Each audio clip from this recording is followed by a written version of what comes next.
And Julie Morgenstern. I just saw, so I know you're here.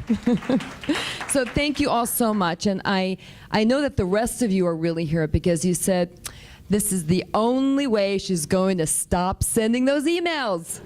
And I want to make sure that I'm going to be not just alive in years ahead, but really, living a full and active and healthy life. And I really was worried about the fact that was I getting all the right health checks? I wasn't sure. Was I doing everything right in terms of nutrition and my money and all the other things that I cover in the book? And I had many, many questions. So of course, I got very, very confused because I did my own research and overwhelmed by it all. And I said, well, there's got to be a different way. I was thinking about two roads here, either running to the first plastic surgeon or running for the hills. And I decided, no, there's got to be a happy medium, and that's the direction I took with the book. But before I get into that, I wanted to first say that I said, okay, so here I am 50, but who else is who are these people? Who am I with now? What am I getting myself into? And every 7 seconds, someone turns 50, which I thought was incredible. Every 7 seconds, 50. And many, many more will be turning 50 in a few years. And we make a lot of money, we spend a lot of money, and lucky for me and some other authors that are in this group tonight, we buy a lot of books. So that's good. Very, very good. Keep buying those books. We don't care, Kindle, whatever. And almost half of the U.S. will be over 50 in a few years. I feel very pleased and proud to be part of this growing, booming group of people. And again, of course, you see almost in every slide the importance of nutrition and exercise. We cannot underplay that ever. And of course, relationship with your partner.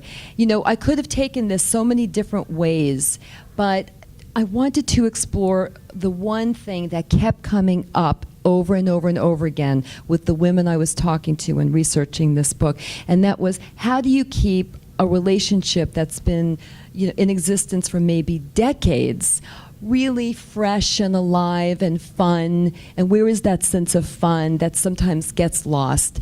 And so I consulted with Esther Perel, who wrote the wonderful book Mating in Captivity, and I got a group of women together, and we sat with her for hours just talking about all of these things, and she came up with the most wonderful tips to really help relationships get back, be reinvented, really, is what she's saying. Completely reinvent the relationship. So, and of course, this was very important to me personally. I don't know about anyone else who has gone through the 50 stage, approaching 50 stage, but when I was approaching 50, I started to pack on the pounds, and they started to creep up very slowly, but definitely. They were there, they were coming, and I was looking down the road at the future, and if this didn't stop, it was not going to be pretty, and I would have been really, really upset. So I consulted first with Dr. Fisher, who's in the audience, and he gave me this wonderful framework for approaching weight loss and how you deal with eating, and how you really need to look at eating and what you eat and losing weight along with everything else that's going on in your life. Do every day to prevent heart attack. Laura Geller and Carmen B, both wonderful advice on what to actually do with it.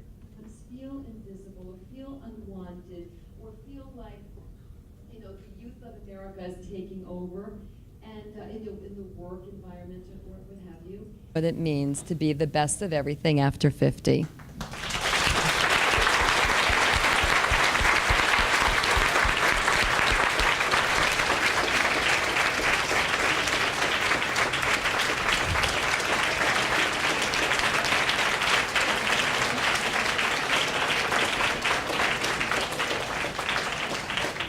Thank you. We have some time for questions.